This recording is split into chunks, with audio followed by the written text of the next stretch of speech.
In the wake of the horrible death last year of George Floyd, we saw the growth of cancel culture, identity politics, and the attempt to redraw and reshape almost the entire British history. It led to scenes of absolute yobbery on the streets, Winston Churchill's statue being defaced more than once, the cenotaph being desecrated, and then the mob on the street in Bristol tearing down the Colston statue and throwing it into the dock. I was horrified by these scenes of mob violence, and yet we were met with media doing their absolute best to give justification for what was being done in the name of Black Lives Matter. We saw the English cricket team, advertising Black Lives Matter, the Premier League, big corporate businesses, and taking the knee became all the rage. Police chiefs taking the knee and encouraging those on duty to do so, despite the fact that one of the key aims of Black Lives Matter was to defund the police force. Corporate companies saying what a marvellous idea Black Lives Matter was, without understanding one of their key aims was to close down Western capitalism in its entirety. Almost everybody that came and spoke out for Black Lives Matter had not even looked at their website. They are a Marxist and dangerous organisation. I now see Priti Patel, the Home Secretary, has said something today about this. Well, not before time. I did stand up and point out I knew this organisation from the USA. I knew that they and Antifa weren't about racial equality or fairness. They were about bringing down the system. And in the wake of all of this, the Mayor of London, our old friend Sadiq Khan, well, he launched his commission for diversity in the public realm. And it's to raise public understanding behind existing statues, street names, building names, and memorials. So Khan has got 15 people on this commission at a cost to the taxpayer of £250,000. And they're going to examine the names and the architecture of London.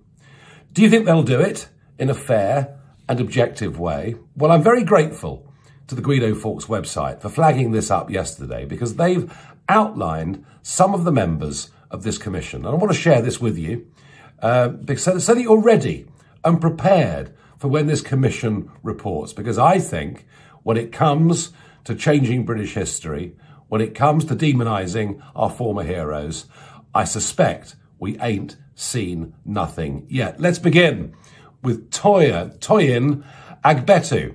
Let's just see this clip. Let go of me! You said you were going to let go of me. Let go of me! The service came to a halt. The congregation watched as, still standing a few yards from the Queen, the protester Toyin Agbetu demanded that Britain issue a formal apology for its part in the slave trade. The word sorry is so hard to say, and you're the Queen! Can you let me go? I'll punch you out. So this lout heckles the Queen, says she should be ashamed, and then when he's restrained, threatens to punch a police officer.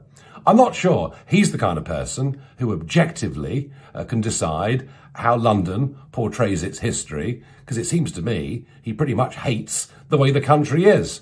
We can go next to Andrea Emelief, who expressed her delight at the guerrilla-style statue removal in Bristol.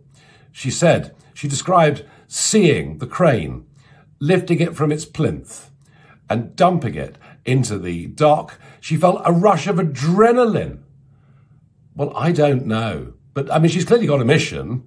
She says that she wants all of this to inspire change in how we see people of colour, of LGBTIAQ plus communities, or people with disabilities. Riz Ahmed is perhaps the best known person on this commission, an actor, very high profile. This is what he had to say, with an appropriate bleep.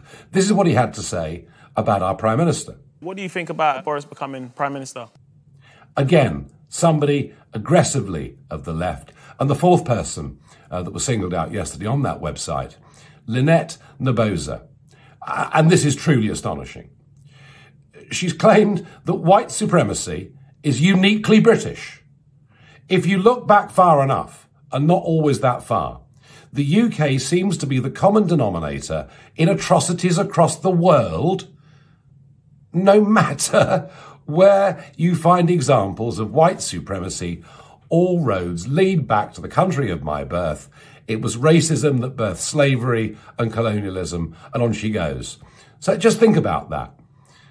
We are the common denominator in atrocities across the world. Had you noticed what the French Empire did to their colonies, what the Spanish Empire did, what the Portuguese Empire did, and don't even start me on what the Germans tried to do twice to the world? Has she any idea that in relative terms, the British Empire was very benign compared to what everybody else in the world was doing? And do any of these people have a clue that when it comes to slavery, we were the country, the first country, not just to abolish slavery, but to use the Royal Navy over decades to stop other countries from practicing the slave trade?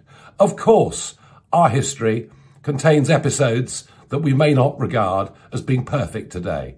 But our history, compared with virtually every other country, is one that we can be very rightly proud of. Now, one of those people who took the knee earlier this year was, of course, the Labour leader, Sir Keir Starmer. But now, in the last couple of weeks, a Labour report has realised that one of the reasons they lost all the votes in the north of England, first to UKIP, then the Brexit Party, then the Conservatives, was because people looked at the Labour Party as just not being patriotic. So the new Labour Party, they are going to embrace the flag. They're going to become a patriotic, old-style Labour Party. Well, Sir Keir, if you want that to be in any way credible, you would better rein in the Labour Mayor of London, Sadiq Khan, who, by appointing the people that I've read out to you in this broadcast today, are clearly intent on absolutely redrawing the history of one of the greatest and most successful cities in the world. And if Starmer cannot rein in Khan, his identity politics, his willful adoption of cancel culture, then the Labour Party will lose by even more votes at the next election than Jeremy Corbyn did at the last.